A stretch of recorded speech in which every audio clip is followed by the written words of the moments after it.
정부가 이기길 진심으로 바라고 안내를 시작하겠습니다. 우선은 힘들다 권민정입니다. 대통령이 어제도 부동산 관련 SNS 했죠. 그렇습니다. 어제는 다주택자 눈물이라는 보수 경제지 기사를 인용하면서 망국적 부동산 쪽에는 무슨 수를 쓰더라도 반드시 잡겠다고 포스팅했습니다. 며칠째 지금 부동산 관련 SNS 나흘째입니다. 나흘째 10개가 넘죠. 나흘째 지난달 23일. 까지 하면 네, 10개가 넘습니다.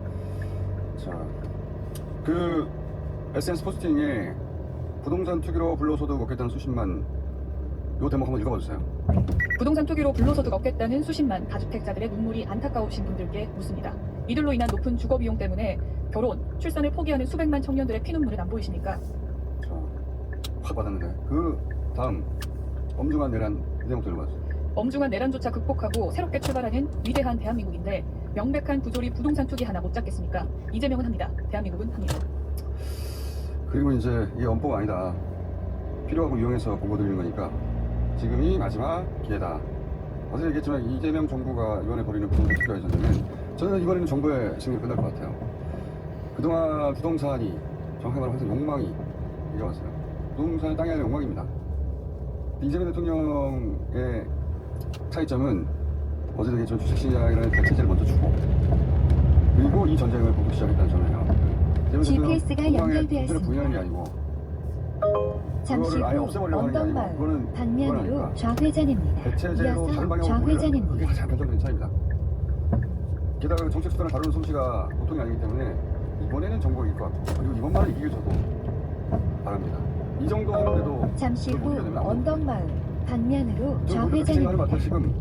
같아요. 지금 정권 초에 그리고 이 시점에 주식시장 대체제가 또 충분히 성장하는 이 시점에 전력을 다해서 하지 않으면 이거 불가능하다 이렇게 생각하는 것 같아요. 그래서 연일 SNS뿐만 아니라 국무회의에서 연일 다루고 있는데 어제 국무회의가 공개됐죠? 그렇습니다. 제4회 국무회의가 오후 2시부터 실시간 1km 앞 대한경로 분기점이 부동산 얘기를 있습니다. 했는데 이제 보수 매체들이 매물 없다느니 실패한다느니 사실과도 다른 사실도 아니에요. 사실과도 다른 기사를 쏟아내면서 다주택자가 죄인이야 뭐 이런 기사를 쏟아냈거든요. 쳐다보세요. 엄청 많습니다. 요즘 건설사가 사주거나 네. 건설사가 주요 관계사인 언론이 너무 많아요. 이게 당사자가 기사가 아니라 자기 사업을 위한 기사로 둔갑시킨 인허를 제기하는 거예요. 그런 게. 300m 앞 언덕마을 그 기사들이 방면으로 사실이 우회전입니다. 아니지 않냐는 말로 이어서 통계가 좌회전입니다. 모이는 곳이니까 청와대는 그러면서 어떻게 부동산 정책을 조율해 가는지 실시간으로 한 2분 정도밖에 안 되는데 볼 수 있습니다. 어제 부동산 관련 대화 내용 잠깐 들어보시죠. 일부 보도상으로는 대통령이 저거 얘기해봤자 뭐 매물도 나오는 거 없고 분명히 매물 잠길 거고 이번에는 또 연장을 해야 된다 뭐 다주택자들의 저 눈물은 어떡할 거냐 뭐 이런 해괴한 얘기도 있었는데 어제 정도부터 현장에 매물이 많이 나왔다는 보도들이 나오고 있어요. 제가 알기로는 그 이전에 이미 사실 매물들이 많이 나왔거든요. 통계청이나 자료 수집하는 데서 그 이런 거 통계 들리나요? 예, 있습니다. 그래서 한번 얘기해보실래요? 강남 3구하고 용산 쪽에서는 전체 평균 대비 11.74%가 매물이 늘어났다고 보고되고 있고요. 평시보다 11.7% 늘어났다. 네, 송파가 15%가 되고요. 15%나 늘어났다. 네, 용산은 4.1% 해서 좀 낮고 용산하고 강남 3구가 매물이 늘었다는 건 굉장히 중요한 포인트입니다. 네, 본부장관입니다. 제가 이 검토를 해보다 보니까요.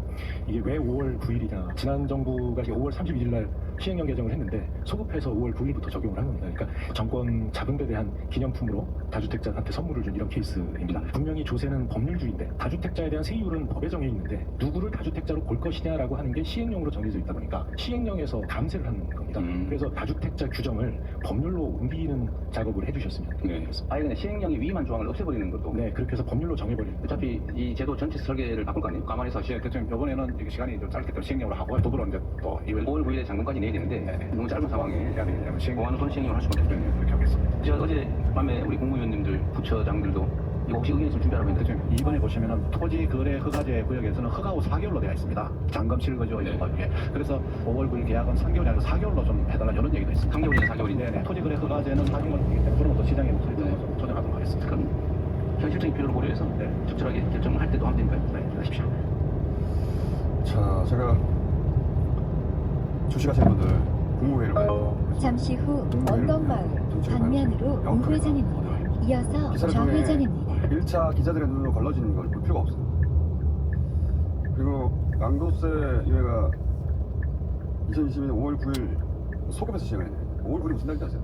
모릅니다. 5월 9일은 문재인 대통령 임기가 끝나는 날이에요. 자기들이 그날을 기념한 거예요. 야, 윤석열 취임을 기념한 거네. 정말 몰랐네. 저 날짜를 일부러 5월 1일, 잠시 5일, 후 5월 9일 좌회전입니다. 어디 했는데 잠시 후 저걸 좌회전입니다. 저렇게 맞춘 건 아무래도 김건희 씨 작품 같은데. 김건희 씨가 날짜에 민감하거든요. 손 있는 날이니 없는 날이니 며칠 째니 이런 거 굉장히 민감한 사람인데 김건희 씨가 어떤 사람이었는지 간에 아주 좋은 탐사 다큐가 JTBC에서 지난주 금요일날 방송됐거든요. 김건희 플레이라고 본수 없이 네, 재밌게 봤습니다. 무척 재밌습니다. 무척 재밌는데 그중에서 이제 윤석열 총선 전에 국민의힘 인사들 몇 명 불러가지고 너 부인 김건희 광주 출마 어떻게 생각해? 물었다는 거예요. 강남 해볼까 하는 얘기 나왔다고 하고 소 힐러리 프로젝트인데 보고서도 만들었다고 합니다. 실제 취임 윤석열 취임 첫 해부터 제가 그랬거든요. 김건희 출마할 것 같다고. 그때 아무도 믿지 않았어요. 아무도 믿지 않고 근데 제가 김건희 씨 하는 말과 행동을 보니까 이건 출마하는 사람 정치인의 언행인데 그런 내도 안 될까봐 그 영상도 있어 찾아보면 예전에 그런 영상 중에 아무나 틀어봤어요. 난 대통령 부인한테 권력 의지가 있다고 봐. 그래서 나는 출마할 수 있다고 봐. 그런 상상을 머릿속에서 계속 한다고 봐. 뭐 출마하지? 자 여기까지. 저 긴 머리. 자 저거는 이제 2023년에 한 건데 2022년 조건 초부터 그랬어요. 내가 출마할 것 같은데.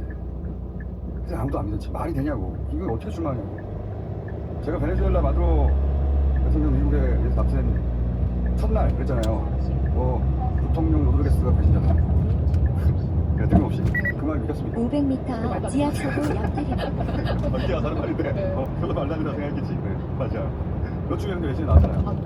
네, 그 사람이 트럼프하고 그 전에 주고받았다. 오빠에게도 나왔잖아요. 네. 정말 그대로죠. 300m 앞 지하차도 옆길입니다. 인간의 욕망과 배신에 대해서 아주 잘 알아요. 그 플랜에 나오는 다른 에피소드인데 제가 얘기를 해요. 김건희 씨가 나토 순방 네. 조건 초예요. 한 달밖에 안 했어요. 나토 순방이 이제 폴란드로 순방을 했는데 잠시 후 내리자마자 지하차도 한국 옆길입니다. 의원들을 대통령령으로 다 불러가고 그래서 대통령 주장이라고 생각해서 근데 윤석열이 말한 게 아니라 김건희가 스티커를 신고 나타나가지고 일장 연설을 하면서 이 사람 나 때문에 됐다. 그리고 이 사람 빼고 우리끼리 보이죠. 거기 윤석열 앉아있는 거예요. 500m 회전 교차로에서 2시 방향입니다. 그리고 청와대 수도권에서 이렇게 앉아있는 지금 대통령 국무회의 하는 것 같은 거예요. 그 국무회의 저 앉아있는데 300m 앞 회전 교차로에서 2시 방향입니다. 김건희 씨가 윤석열이 사람들을 소집했는데 김건희 씨가 나타난 게 아니에요. 전후 정황을 보면 김건희 씨가 그거 어떻게 하겠어요? 자기가 국무위원장이 수석도 아닌데 보이냐는 사실을 자기가 윤석열에게 모이라고 한 거예요. 사람들을. 그리고 다 모이니까 윤석열이 아무 말도 하지 않았대 그때까지. 김건희가 나타난 거예요. 나타나가지고 이 사람은 남편을 부른 거고 이 사람 빼고 우기는 거죠. 이거는 절대 할 수 없고 자기가 스스로 대통령이라고 생각해요. 그리고 윤석열도 실제로는 저 사람 말을 들어야 된다고 사람들이 모두 주려고 했던 게 아니라고. 김건희 윤석열은 자기들 편을 하면 영적으로 답을 남겼어요. 근데 김건희 씨가 개헌을 받았고 김건희가 오케이 안 했으면 개헌을 못한다. 그래서 죽는 줄 알았는데 자 그러면 김건희 씨가 어제 1년 8개월 선고된 재판을 했었죠. 그렇습니다. 어제 항소장을 제출했는데요. 그랑도 목소리를 받지도 않았고 통일교 척탁은 가방 하나로 될 일이 아니다라며 백가슴 부인했습니다. 발자가 하나에 하나 문제 하나 문제 말도 안 되는 소리를 하니까 아니 하나가 좀 부정되냐 이런 소리를 법사의 길이나 보여줍니다. 이 시대 그리고 윤어게인하는 분들은 김어게인이야. 희어게인하고 윤석열을 가지고 김건희 씨가 못한 거죠. 어게인하니까 전화기 더 잘 되죠. 그렇습니다. 전환길 씨는 어제 오전 11시 30분쯤 후쿠오카가 레어 서울 인천 국제공항에 도착했습니다. 비행기가 일본도 들렸다가 보내지 않았죠. 며칠 만에 162일 만입니다. 아마 경찰 출석 여부가 너무 됐을 거예요. 정말 그렇게 당했다 하니까. 근데 이제 더 이상 안 들어오면 몇번 물어까지 가시고 그래서 조사를 하셨는데 무기 자료는 체류 기간이 짧거든요. 여러 나라 왔다 갔다 치고 싶고 마지막에 일본이었던 건지 이번 시즌 뭐였는지 모르겠는데 그거 제가 다 해본 거예요. 500m 70km 과속 단속 구간입니다. 기관에 있는 몇몇이 연락이 왔을 때 출발. 출국 금지일 거고 이후 근로자는 500m 오른쪽 도로입니다. 저하고 주진 기자가 연락을 24시간 만에 출근했습니다. 왜냐면 당장 출근 금지되고 그리고 저는 잠시 후 70km 과속 단속 구간입니다. 그리고 한 300m 앞 오른쪽 도로입니다. 전환길 시간이 고소고발 몇 개 당했다고 좋은 소리가 나요. 거의 다 지금 보잖아. 뭐 관련 영상 아무나 틀어도 잠시 후 오른쪽 도로입니다. 심했네. 김명박, 박근혜, 윤석열 최근 15년간 300m 앞 우회전입니다. 제가 매 정권마다 고소고발 부더기로 가요. 고소고발로 안 좋습니다. 나는 좋은 조직 많아서 잠시 후 우회전입니다. 부동산 다시 돌아가가지고 대통령이 부동산 문제를 해결하는 적기라고 지금 놓치면 안 된다고 얼마나 절실하게 생각하는지 그런 작은 에피소드가 하나 있는데 500m 앞 회전 교차로에서 경기도 사격장 양감면 사무소 일종의 말고 방면 있는데 아마 12시 방향입니다. 요 대목 한번 보시죠. 이번이 아마 중과를 피할 수 있는 마지막 기회라고 생각하고 아마 이번 기회를 이용해서 국민들께서 중과를 받으시는 일이 없도록 했으면 좋겠습니다. 300m 앞 회전 교차로에서 경기도 사격장 양감면 사무소 방면 12시 방향입니다. 아마 알겠습니다. 아마가 아니고 저는 정책의 신뢰나 예측 가능성이 정말 중요하다고 생각하는데 전방에 과속 방지턱이 있습니다. 이번에는 끝이야. 또 가가지고 또 이번에 잠시 진짜 끝이야. 후 회전 교차로에서 경기도 사격장 양감면 사무소 방면 12시 방향입니다. 타석이 붙는다. 아마 안 하니까.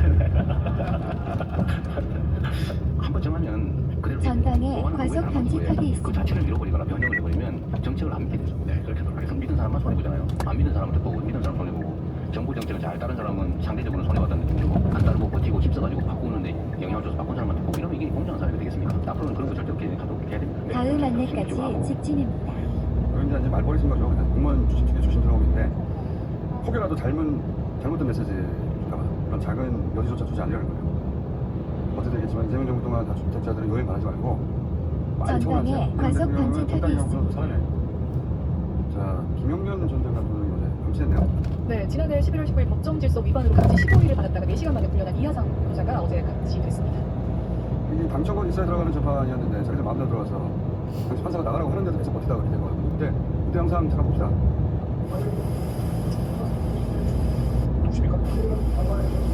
누구십니까? 이 법정은 방청권이 있어야만 볼 수가 있습니다. 대령하십시오. 네. 대령하십시오. 지금 명합니다. 지금 하시면 감사합니다. 자, 말씀하시면 감사합니다. 감사합니다. 빨리. 그 후보자한테 주차 들어가겠습니다. 저희는 짧게 주인 건데 정말 한참 진행됐어요.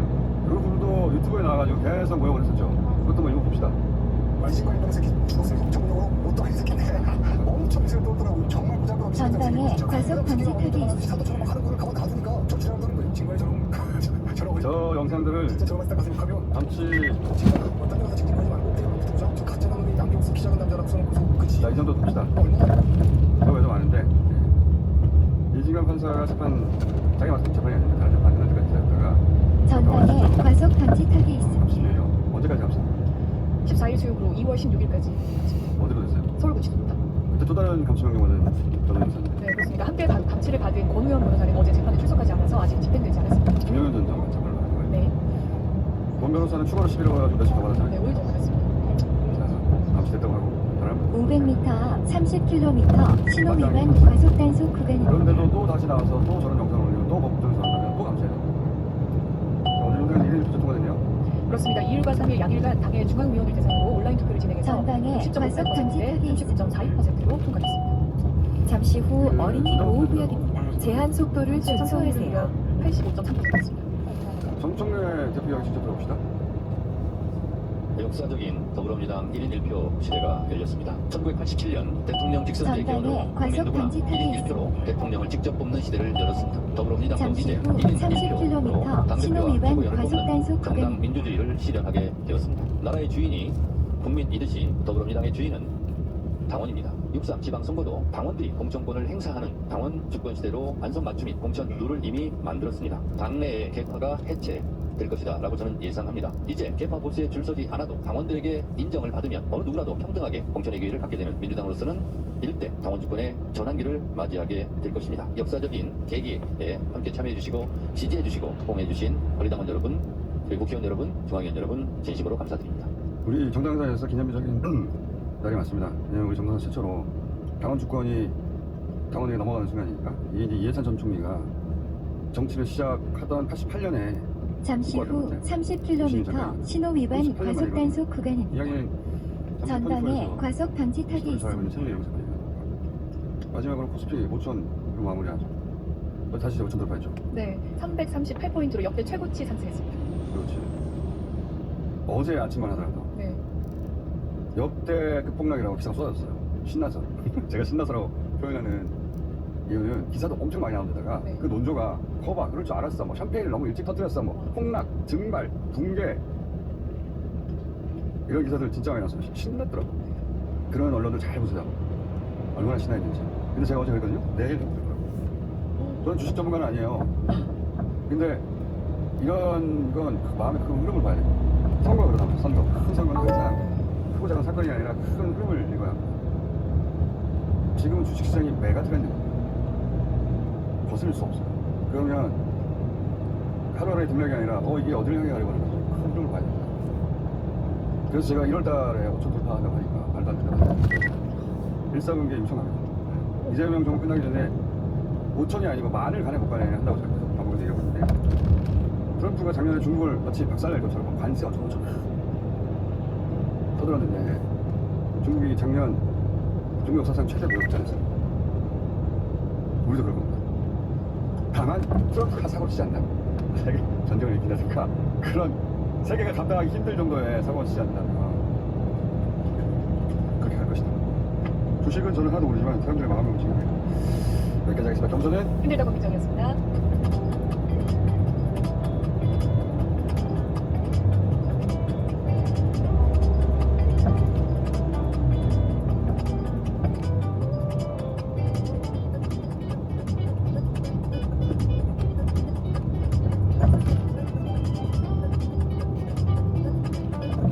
자, NS 시간입니다. 김정은 의원 안녕하십니까? 김효준 씨 안녕하십니까? 재성원 교수님 안녕하십니까? 호사카 교수님 안녕하십니까? 자, 트럼프 얘기도 시작하지 않을 수가 없습니다. 국제뉴스는 트럼프가 90% 차지하는데요. 그리고 그 90% 트럼프 얘기가 500m 10시 방향입니다. 트럼프 무슨 말을 했다든지만 다른 나라가 어떻게 했는데 트럼프가 뭘 어떻게 했기 때문에 다른 나라가 어떻게 했다. 시작은 다 트럼프인데 우선 우리하고 직접 관련된 건 이제 관세 25% 했다가 지금 우리 장관 두 사람이나 지금 미국에 가는데 이거 광고에 300m 너무 많은 10시 거죠. 지금 방향입니다. 아직 광고에 올리진 않았는데 그것도 뻥이에요. 광고에 올리면 준비가 필요합니다. 그냥 광고에 올리면 되는데 막기 위협 위협하는 거죠. 그렇게 위험을 하다가 물러선 지가 수십 번이긴 한데 이번에도 이제 우리한테 일단 뻑갈 던지가 있으니까 사실상의 그 김정관 장관의 잠시 후 10시 방향입니다. 전반적으로 두 가지를 읽을 수 있는 게 뭐냐면 하나는 그렇게 해가지고 그것도 시간 끄는 거에 나쁘지 않아요. 그게 해결이라는 건 없을 거예요. 이런 거 왔다 갔다 하니까. 아니 이번에 해결한다고 다음에 또 없습니까? 없는 게 아니에요. 아니 사인 다 했는데 한 달 있다가 이러는데 이번에 또 그래 알아서 15% 다시 가 해놓고 또 한 달 있다 또 그럴지 어떻게 알아요? 제가 내부 얘기를 좀 들었는데 이거 말고 아직 공개된 거 아닌 것까지 억지를 부르는 게 핵이지. 그러니까 한국으로 시범 케이스로 지금 완전히 모두가 다 억지니까 트럼프는 남의 땅도 막 내놓으라고 하는 사람이니까 뭐 들었어요. 전방에 자, 과속 방지턱이 그런데 있습니다. 트럼프가 이제 국내 사정이 안 좋잖아요. 국내 사정이 안 좋으면 항상 이런 물수를 건데 일단 텍사스에서 선거 졌잖아요. 텍사스에 500m 우회전입니다. 한 번도 진 적이 없는데 뭡니까? 슬기로운 동맹지만. 네, 제가 형님 얘기했던 당시에 가스라이팅이라고 경기당에 상관했어요. 제가 한미일 관계가 가스라이팅 관계다 했다가 이제 지금 그냥 트럼프부터 해서 동맹이 바뀌어야 된다는 기본적인 생각을 겁니다. 미약 판매입니다. 본인이 우리 300m 이렇게 우회전입니다. 날 뻔했지만 참아주셨습니다. 그런 주장들이 쭉 당기책이다. 빨리 내려주세요. 잘 안 팔 거니까.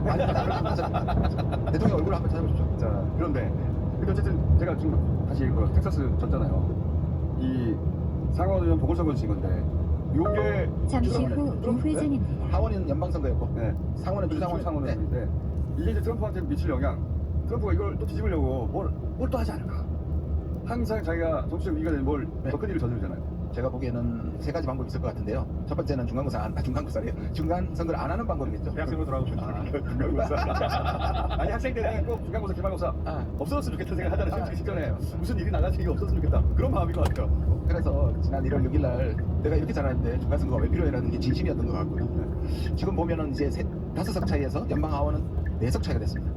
그리고 제가 텍사스에서 졌단 말이에요. 그럼 그냥 대표인 거예요, 하원은. 그럼 탄핵 사치 나갈 수 있고, 그 다음에 지금 무소속 되면 53대 47 정도 되거든요. 상원은 6석입니다. 상원은 이제 3분의 1만 뽑으니까 뒤집어지더라도 약간 뒤집어질 텐데, 그래서 안 할 가능성이 있고, 두 번째는 지난번에 말씀드린 것처럼 트럼프가 제시하는 게 우편투표입니다. 우편투표가 부정선거라고 얘기하고 어제 또 정광훈도 얘기한 것 같은데 그러면서 그러니까 우편투표는 왜 싫어하느냐면 미국은 선거를 하기 위해서 등록을 해야 돼요. 그러면 미국은 선거를 2번 하는 셈이에요. 500m 그러니까 앞 생계가 어려운 50km 민주당 신호 지지자들한테 위반 훨씬 과속 단속 구간입니다. 우리는 다 등록이 돼 있는 500m 거니까 앞 거기는 자기가 드림테크 등록을 하고 또 선거하러 가요. 그렇죠. 산업단지 내가 이 사람들한테 방면으로 증명해야 좌회전입니다. 진짜 무슨 나라예요? 그러면 이걸 없애면 그다음에 전부 현장에 가야 되는데 현장에서 부정선거를 막는다는 명분하에 군대를 배치할 가능성이 있어요. 300m 앞 드림테크 그걸 안 막고 산업단지 그리고 방면으로 현장에 군대를 좌회전입니다. 배치하고 미국이 조성하고 또 아이스뿐만 아니라 특정 주에는 주 방위군을 투입해가지고 그건 아닙니다. 경력 지지자들은 또 가가지고 피켓팅 하고 그럴 겁니다. 그래서 그런 방법을 다 동원하는 그러면 민주당 지지자들 확실히 현장에 들어갈 거예요. 잠시 후 세 50km 번째는 신호 위반 이제 과속 해석을 단속 크게 이렇게 구간입니다. 해가지고 소요를 내는 윤석열 씨 방법. 잠시 후 드림테크 산업단지 이게 다른 방면으로 대통령이었으면 좌회전입니다. 트럼프는 모른 자의 주장인데 트럼프는 실제 거의 비슷한 정도까지 가니까 그런 우려가 있습니다. 자, 근데 왜 인도 관세를 이렇게 대폭 낮췄습니까? 인도는 50에서 18로 낮췄어요. 인도는 그 러시아산 원유 수입을 중단하고 미국산 또는 이제 향후에 베네수엘라산을 사는 조건으로 18% 낮춰준 거죠. 인도가 그럴 이유가 근데 있나? 이제 제가 보기에는 글쎄요, 뭐 저의 시각도 좀 제한적이니까 트럼프가 마냥 그 러시아 편에 드는 것 같지만 또 다른 한편은 러시아의 활동을 제한하려고 계속 노력하고 있거든요. 그건 당연하죠. 그러니까 인도가 러시아 석유 굉장히 많이 수입하고 있어요. 중국하고 같이. 중국에도 러시아산 석유 수입을 중단하지 않으면 관세 500%가 얘기된다 지금 이렇게 위협하고 있거든요. 그래서 러시아의 자금줄을 통제하면서 또 다른 한편은 우크라이나에도 계속 무기 공급을 하고 있어요. 그러면서도 미국과 러시아는 나름대로의 평화를 이미 뒤로 이제 본 거죠. 합의할 만. 그러니까 얘네들은 평화 협상을 하면서도 계속 때리고 때리는데 항상 감정도 들어가긴 했는데 제 말은 인도가 러시아산 원유 훨씬 싼데 시장가에 많게는 2배 정도, 그러니까 2분의 1 정도로 공급해서 인도는 자기가 승무구간에 정유해서 따라가서 사진물질을 팔고 있었어요. 500m 앞 좌회전입니다. 이어서 목적지 부근입니다. 60% 정도까지 있었어요. 그러니까 최근에 27%까지 줄어들었는데요. 그게 이제 미국의 압박도 있었지만 또 하나는 다른 나라 유가가 다 지금 저유가 상태이기 때문에 굳이 미국의 눈치를 봐가면서까지 러시아 석유를 더 사지 않은데 안 해도 되는 상황이 벌어졌고요. 그런데 이제 이번에 18% 내려주면서 트럼프는 러시아산 석유를 모디가 더 이상 안 사기로 했다라고 이야기를 했어요. 근데 모디는 아무 말도 없었어요. 그게 대해서는. 믿을 수가 없어. 예, 그러니까 저는 이건 트럼프의 일종의 뻥카라고 생각을 하는데 아마도 트럼프 비율을 맞추기 위해서 수입량을 줄일 가능성은 있지만 지금 인도의 고성장의 바탕이 러시아의 싼 석유 덕분이기 때문에 이 싼 석유를 포기할 가능성은 저는 전혀 없다라고 생각합니다. 그 전제도 달긴 했어요. 이미 이제 구매 계약을 체결한 것은 그대로 이제 가야 되는 것이죠. 체결한 것은? 네, 그러니까 이제 10년 차이나서 그래서 지금 똑같이 미국의 반응도 뭐냐면 300m 앞 좌회전입니다. 저렇게 말해요. 이어서 목적지 부근입니다. 인도가 좋은 거죠. 이건 아무것도 뭔가 안 하고 미국한테 58%. 인도는 마이 파워가 있으니까 그리고 이제 러시아하고 미국 사이에 부탁을 잘해서 이런 기회가 없다. 그렇죠. 우리도 그래야 돼 항상 그래야 돼. 한번만 들면 바보 되는 거죠. 아무런 합의문 탈탈 털립니다. 이 협상에서 잠시 우리가 후 주목해 봐야 좌회전입니다. 될 이어서 사실은 목적지 브라질하고 부근입니다. 인도가 미국으로 50% 관세를 받았거든요. 근데 아직까지 전혀 항복하지 않은 국가였어요. 근데 이번에 18% 갑자기 내렸단 말입니다. 내린 이유 중에 하나는 관세 그 자체가 인도한테 별 효과가 없었어요. 브라질은 마찬가지입니다. 왜냐하면 50% 관세를 올렸는데 두 가지 질문을 우리가 해야 돼요. 관세를 때리면 과연 수출이 줄어들까? 인도의 경우에는 1분기 3달 동안 줄어들었어요. 근데 그 다음부터는 오히려 더 증가해버렸어요. 그러니까 수출에 영향력이 별로 없었다라는 비싸게 사가니까 예. 수입국이 이제 곤욕인 거지. 이렇게 미국이 지금 필요한 것을 사갈 수밖에 없기 때문에 수출이 대폭 줄어들지 않는다. 이걸 우리가 알아야 되고요. 또 하나는 그렇게 했을 때 그럼 수출업자가 부담이 얼마나 되느냐. 이게 최근에 유럽에 나온 통계를 보면 10%도 안 된다는 거예요. 50% 때려도. 예. 그러니까 관세 전체 올리는 퍼센트의 10%도 안 맞는다는 거예요. 수출업자가. 그런 게 하나 있고요. 브라질도 계속 이렇게 50%에 전혀 대응하지 않고 지금 나오고 있는 이유는 브라질이 50%를 맞자 중국을 포함한 이른바 중견국들이 브라질에 대해서 수입을 상당 정도 해줘 버렸어요. 이게 카니가 말한 중견국들의 연대가 일어난 거예요.